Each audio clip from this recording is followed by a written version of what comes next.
olharmos para o capítulo anterior aqui da Palavra de Deus, o capítulo 11 do livro de Atos, nós percebemos que foi nessa ocasião que os discípulos foram chamados pela primeira vez de cristãos.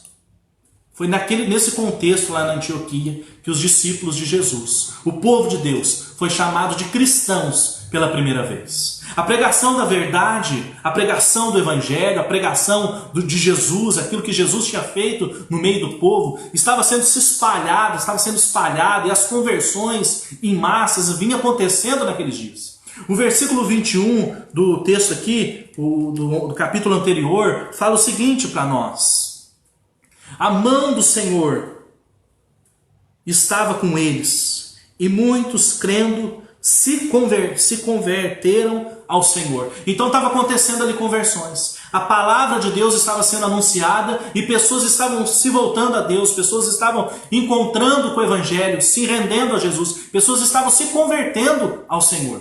E neste tempo de expansão do Evangelho, os cristãos, principalmente aqueles que eram os discípulos de Jesus, passavam por perseguições por conta daquilo que eles estavam pregando, por conta da verdade que eles estavam pregando. Então, eles estavam sendo perseguidos. E o texto que nós lemos relata que o rei Herodes pôs na cabeça, pensou, perseguir alguns da igreja, perseguiu os cristãos. E Tiago, o irmão de João, já havia sido assassinado, já havia sido morto, e essas coisas estavam sendo agradáveis aos judeus. A morte desse povo de Deus, a morte desse povo que pregava a Cristo, era motivo de alegria para as pessoas. Era motivo de alegria para esse povo. Então, o povo estava gostando dessa ideia.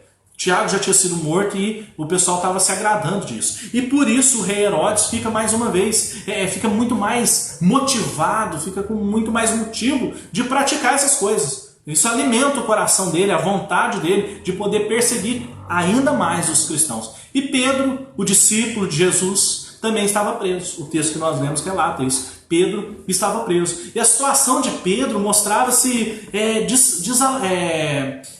uma maneira desolada. Pedro estava sem esperança naquela prisão. E os crentes também estavam sem esperança. A situação de Pedro deixava a igreja, os cristãos daquela época, os discípulos de Jesus, o povo que seguia a Cristo, o povo que estava acompanhando a mensagem do Evangelho, de uma certa maneira, sem esperança. Então parecia que Pedro já não tinha como escapar mais dali. Aliás, Tiago já havia sido morto, né? Tiago já tinha morrido e provavelmente Pedro seria o próximo. Pedro seria o próximo. E esse mesmo Pedro foi, em tempos antes, algum tempo, havia pregado e 3.000 pessoas haviam se convertido ao Senhor. E Pedro era um bom alvo, porque ele era alguém então que pregava e pessoas se achegavam a Cristo, pessoas se achegavam e se convertiam ao Senhor. Então por isso ele estava na cadeia. E ali ele era vigiado por 4 grupos de 4 soldados. Era 4 grupos de 4 soldados. E depois da Páscoa, Herodes então planejava deixar que o povo linchasse a Pedro, que o povo batesse em Pedro, que o povo até, talvez eles mesmos, matasse Pedro. Mas a igreja, que talvez tinha um carinho especial por esse Pedro, por esse pastor Pedro talvez, pensava de alguma maneira como poder ajudar, de como poderia fazer para ajudar Pedro a sair daquela prisão, para ver Pedro livre dessa situação. Mas o que uma pequena igreja, uma pequena e pouco influente igreja poderia fazer de diferente para livrar Pedro dessa situação? Podia fazer contra o grande poder armado de Roma, que na época era a maior potência. O que uma pequena igreja que se reunia nas casas, como as igrejas de hoje estão fazendo?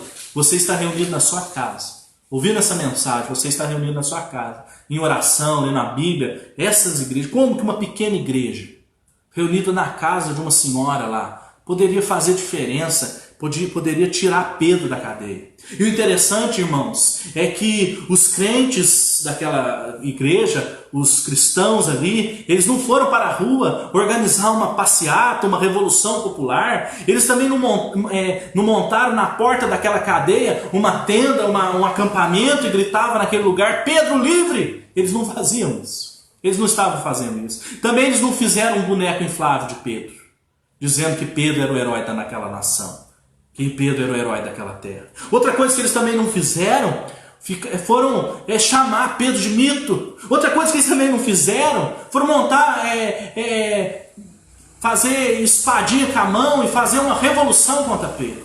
Eles não fizeram nada disso, irmãos. Eles não fizeram um abaixo-assinado pedindo para que, reivindicando os direitos de Pedro e pedindo para que soltassem, as autoridades daquela época soltassem Pedro da prisão. Mas o que os crentes fizeram então? O que os crentes fizeram? O texto relata para nós. Os crentes daquela comunidade fizeram algo que eu e você, nós precisamos aprender a fazer nos nossos dias. E urgente. A gente precisa fazer urgente. Olha o que o versículo 5 nos diz. Pedro, pois estava guardado no cárcere, mas havia oração incessante a Deus por parte da igreja a favor dele.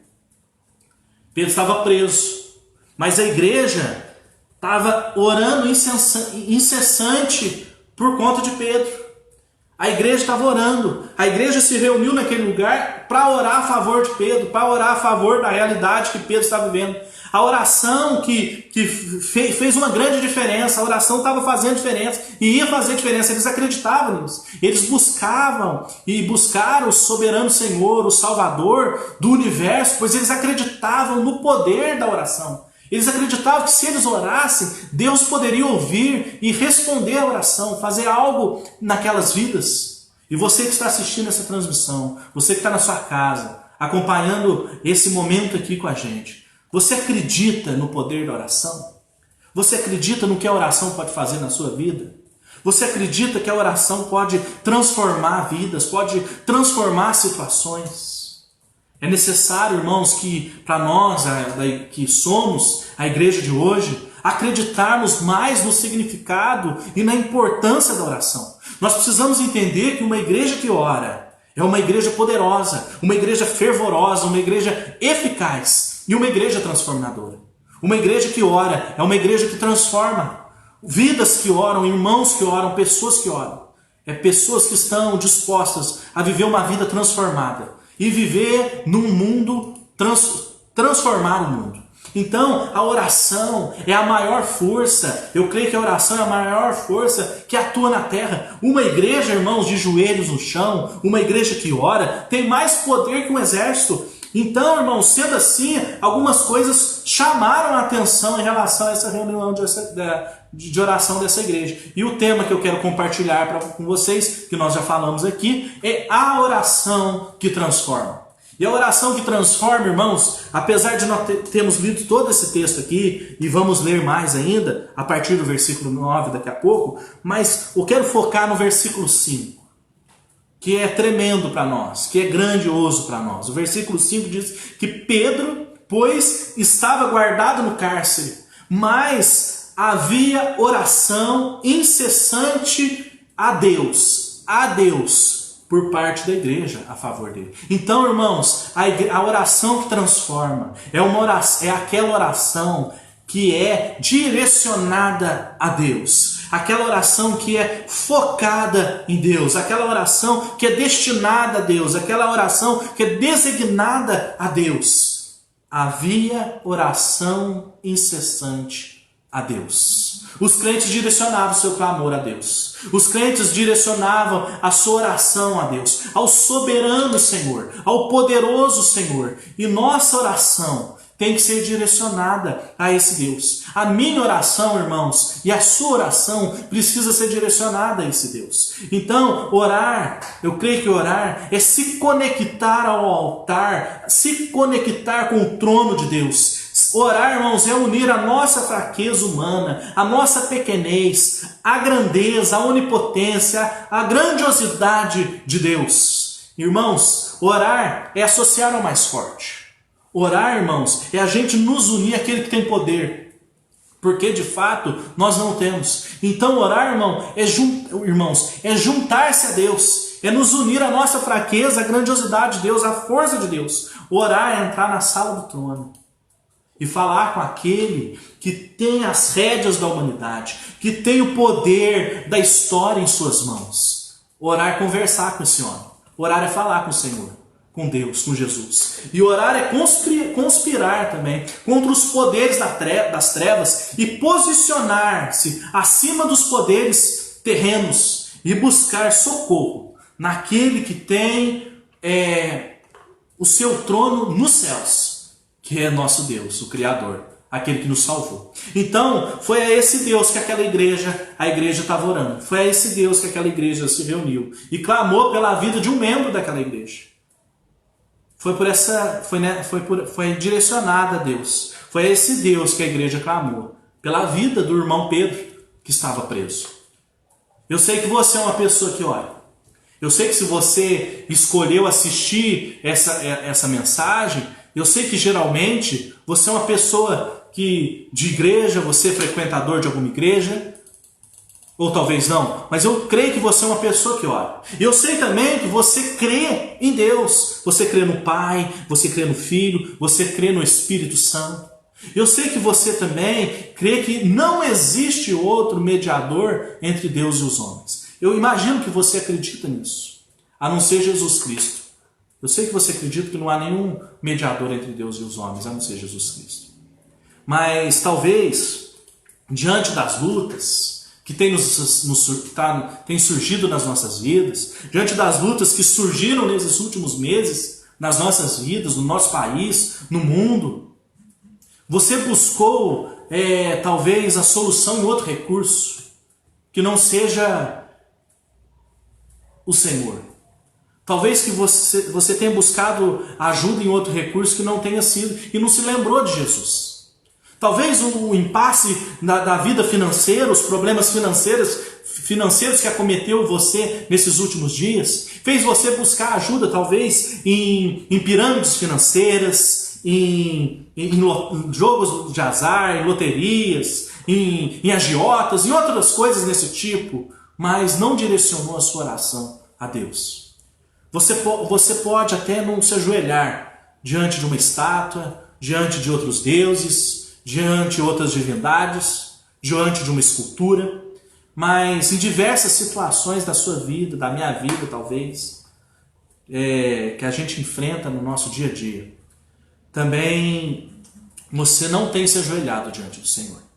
Talvez você não ajoelhe diante de esculturas, de outros deuses, mas também não tem se ajoelhado diante do Senhor. Também não tem se prostrado diante do Senhor. Também não tem feito a sua oração direcionada a esse Deus. Então, você pode até não ter trocado de Deus, você pode até não ter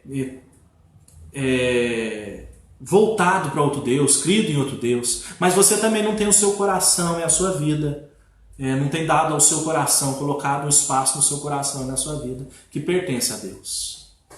Deus merece e precisa reinar no centro do nosso coração, no centro da nossa história. Ele precisa ser o dono das nossas vidas.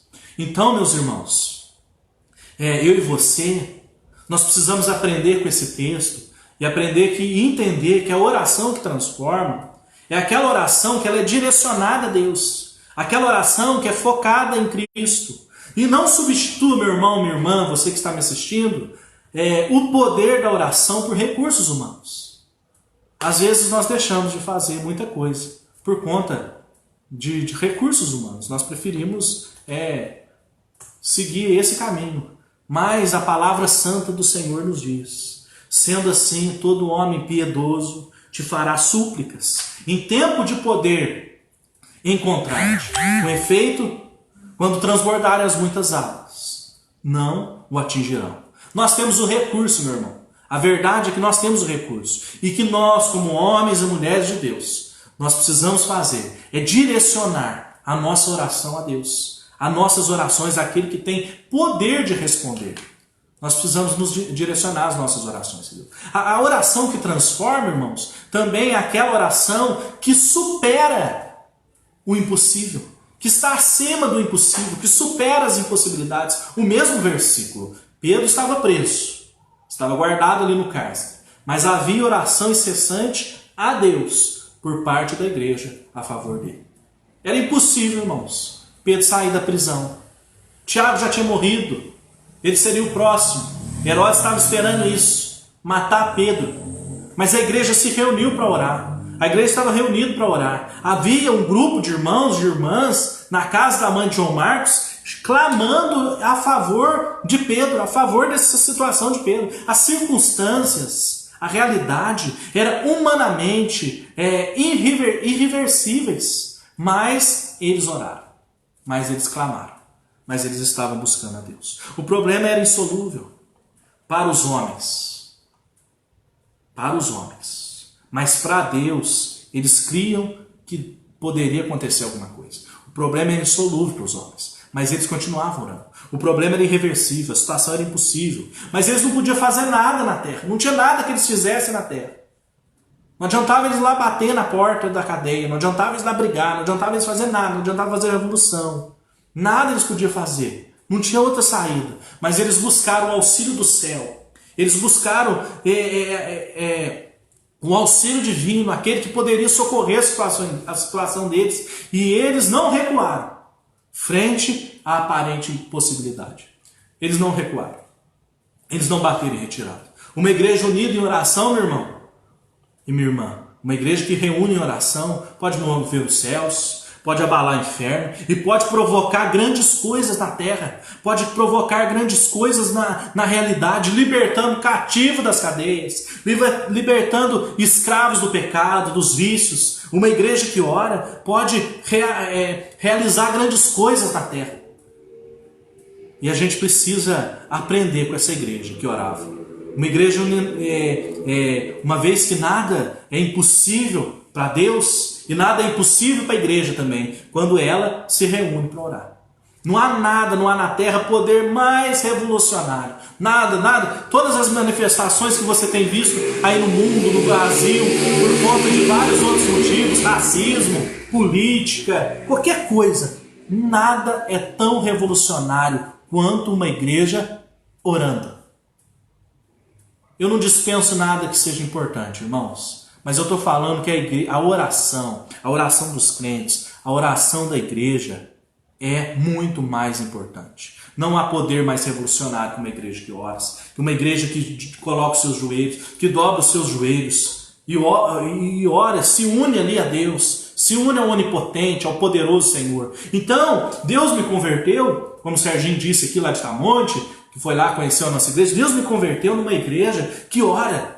Deus me converteu numa igreja que tem o costume de orar, que tem reunião de oração nas madrugadas, que igreja que o povo tem reuniões de oração todas as manhãs, reuniões de oração a igreja toda, um dia na semana. Então eu sirvo a Deus numa igreja aqui em Campinas que ora.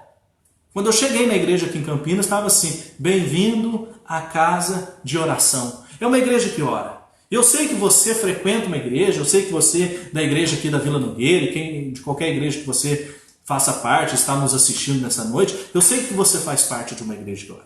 Eu sei que você faz parte de uma igreja que participa de oração. Mas eu sei também que você já pode ter até participado de movimentos de oração como esse. Mas o que eu quero falar, o que eu quero deixar aqui para nós é que, às vezes, até nas reuniões de oração que você participou dessa igreja, você já viu coisas acontecer e Deus responder, Deus transformar situações de diferentes maneiras, mas o convite dessa oração que transforma nessa noite não é para a igreja, o espaço físico, o qual nós não estamos podendo nem nos reunir ultimamente, mas o convite dessa oração que transforma é sendo uma oração que supera o impossível, que ultrapassa barreiras, é para cada um de nós individualmente. Esse convite é para nós. E as nossas reuniões de igreja, que vai voltar a funcionar daqui uns dias, se Deus quiser, é extremamente importantes.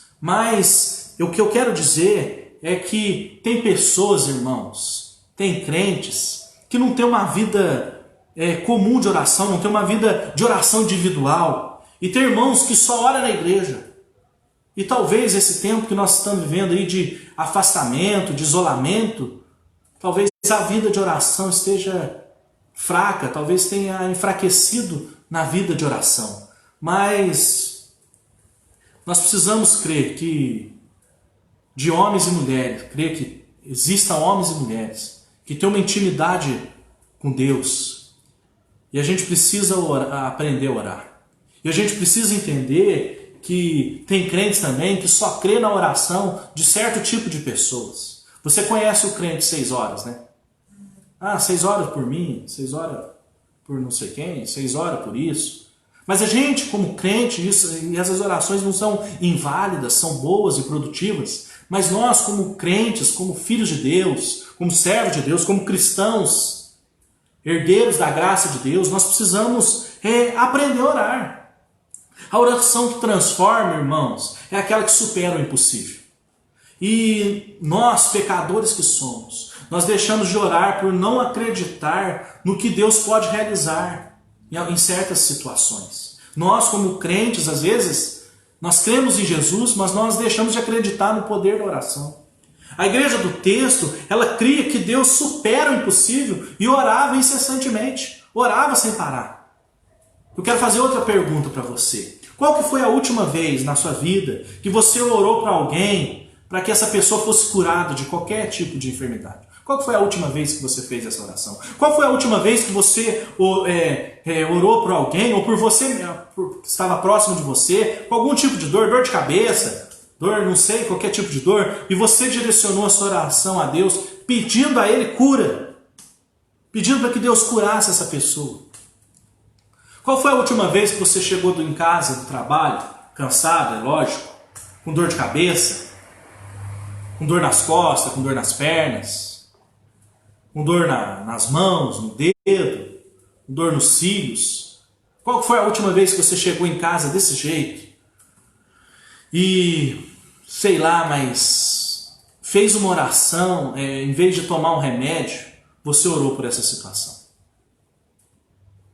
Qual foi a última vez que você chegou preocupado em casa e você fez uma oração por essa preocupação?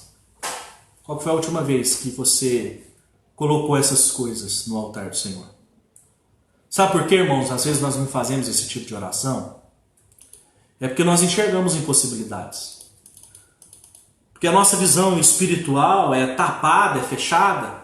E nós temos que um simples remédio, um Dorflex, uma dipirona, tem poder de curar as nossas dores.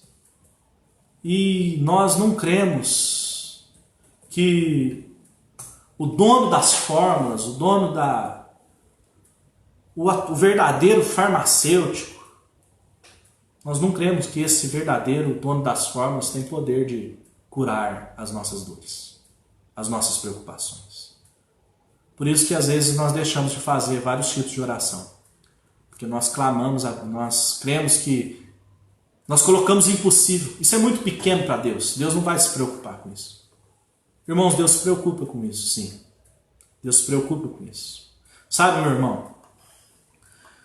A gente precisa se unir a Deus. A gente precisa parar para orar por essas causas perdidas. Orar por intervenções milagrosas.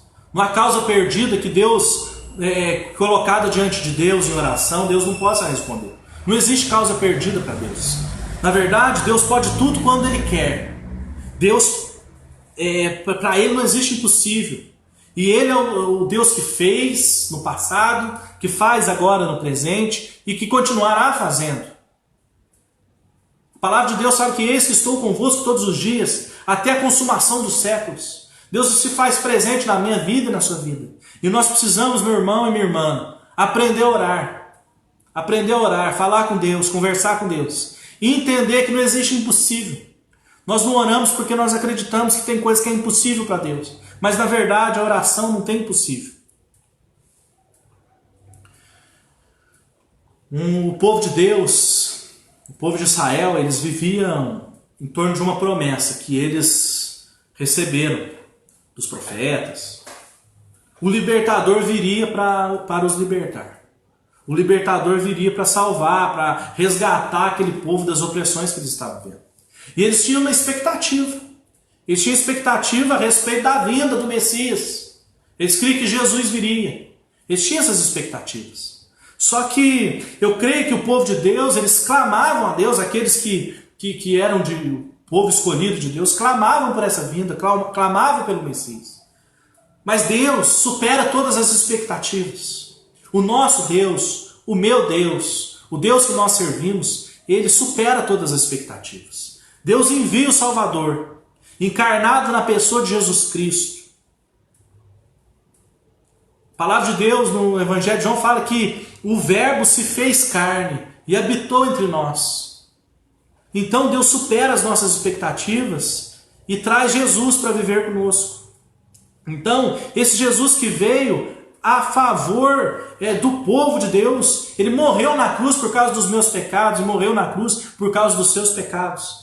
E ele trouxe liberdade para esse povo. Assim como lá no passado, o povo vivia escravo no Egito e veio um libertador e resgatou eles do poder da escravidão do Egito, Deus nos libertou da escravidão do pecado, nos libertou através do seu sangue, vertido, do sangue de Jesus vertido na cruz. E nós somos o povo de Deus, nós somos a igreja de Jesus. E assim como aquela igreja, relatada aqui em Atos, que nós estamos lendo, vivia em oração constante, incessante, nós somos chamados a viver essa vida. Eu e você, a igreja de hoje, é chamada a viver uma vida de oração, a viver uma vida que transforma e, em último lugar, que nós vamos ver aqui nessa noite, para nós encerrarmos esse tempo de mensagens, a reflexão, a oração que transforma, que continua transformando, é aquela que é perseverante, uma oração perseverante.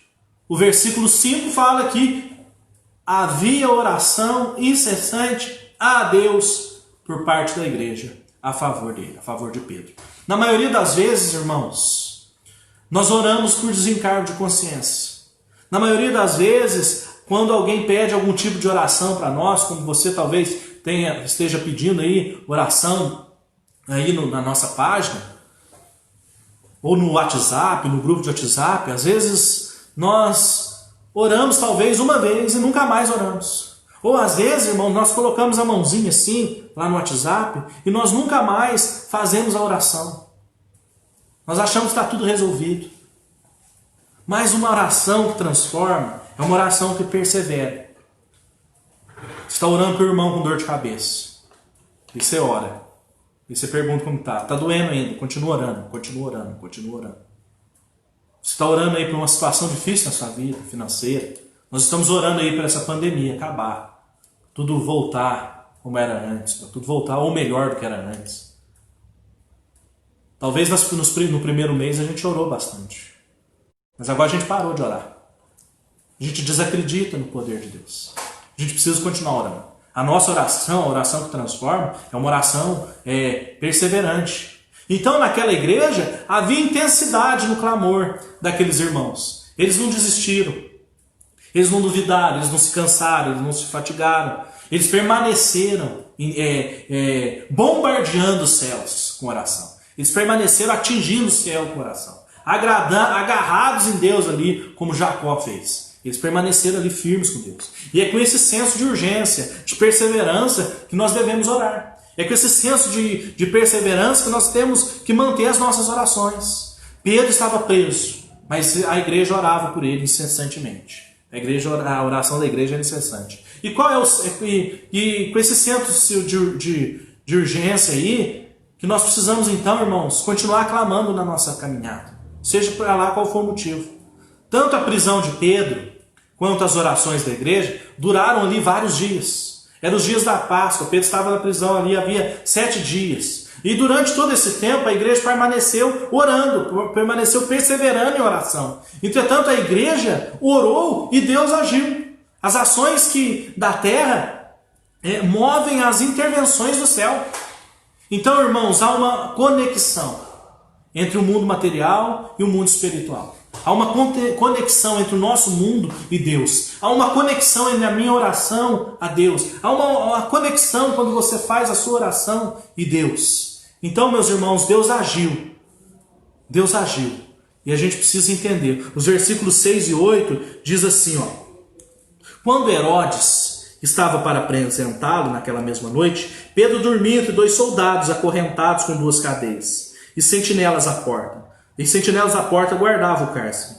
Eis, porém, que sobreveio um anjo do Senhor e uma luz iluminou a prisão. E tocando ele o lado de Pedro, despertou, dizendo, levanta-te depressa. Então as cadeias caíram-lhe das mãos, e disse-lhe o anjo, cinge-te a calça, as sandálias, e ele assim o fez. Disse-lhe mais, põe a capa e segue-me. Põe a capa e segue-me. A igreja nunca foi tão influente, irmãos, na terra, quando ela está de joelhos no chão, quando ela está prostradas diante de Deus. Pedro foi liberto pelo anjo de Deus, em resposta a uma oração, a uma igreja que perseverava em oração. Nunca se esqueça, irmãos, que a oração é a única arma daqueles que não têm poder na terra. Mas os filhos de Deus e as filhas de Deus, as filhas daquele que tem poder e toda autoridade na terra, tem essa arma. A oração é a nossa arma, irmãos. Nós precisamos orar. Nós precisamos orar, nós precisamos clamar e perseverantemente. Então a oração que transforma é aquela que é perseverante, até ver a ação de Deus. Deus já resolveu aquela causa da justiça, aquele problema de saúde? Deus já resolveu? O problema de relacionamento do seu filho? Deus já resolveu a bebedeira do marido? Deus já resolveu o vício? Não? Então continue orando. Continue orando. Persevere em oração. Persevere. Persevere. Não desista de orar. Ore com intensidade até ver Deus fazer a obra, até a gente ver a ação milagrosa de Deus. As nossas orações, irmãos, possam ser resposta. Que as nossas orações possam ser resposta àqueles que clamam por libertação. Às vezes, aquilo que Deus vai realizar após a sua oração vai surpreender você e muita gente que está à sua volta. Olha o que o versículo 9 a 11 fala. Então, saindo, seguia. Não sabia que era real o que se fazia por meio do anjo. Parecia-lhe antes uma visão. Depois de terem passado a primeira e a segunda sentinela, chegaram ao portão de ferro que dava parte para a cidade, o qual lhes abriu automaticamente. Olha que coisa interessante. E saindo, enveredaram por uma rua, e logo adiante o anjo se apartou dele. Então Pedro, caindo em si, disse, agora sei verdadeiramente que o Senhor enviou o seu anjo e me livrou da mão de Herodes e de toda a expectativa do povo judaico. Deus livrou Pedro da mão de Herodes e do povo judaico que estava prestes também a dar um solavanco em Pedro. Nem Pedro fazia ideia, meus irmãos, do que estava acontecendo com ele. Até que ele cai em si, o texto nos diz, do que estava acontecendo ali. Até que ele percebe o que estava acontecendo. Então, às vezes, como eu disse, às vezes aquilo que Deus vai realizar na sua vida, ou após a oração, na verdade, o que Deus vai fazer após esse tempo de oração vai surpreender você e vai surpreender quem estiver ao seu redor. A gente precisa crer no poder da oração. O texto continua dizendo para nós que Pedro segue até a casa onde o povo estava e bate na porta e Rode, uma mulher que estava ali, reconheceu, mas o povo não acreditou. O versículo 15 fala para nós, 15 a 17, e eles disseram, estás louca? Ela, porém, persistia em afirmar que assim era. Então disseram, é o seu anjo. Entretanto, Pedro continuava batendo. Então eles abriram e viram e ficaram atônitos. Ele, porém, fazendo um sinal com a mão para que se calassem, contou-lhes o que o Senhor como o Senhor tirara da prisão, e acrescentou, anunciai isto a Tiago e aos irmãos. E saindo, retirou-se para outro lugar. Deus surpreendeu aquelas pessoas. Nem Pedro acreditava no que Deus estava fazendo, ou no que Deus tinha feito. Nem as pessoas ali acreditavam. Mas para a gente terminar agora, concluindo essa mensagem, eu quero concluir com uma oração. Mas só para lembrar que a oração que transforma é uma oração que é direcionada a Deus. A oração que transforma também é aquela que supera os impossíveis. A oração que transforma é aquela que é perseverante. E a oração que transforma, irmãos, nos surpreende.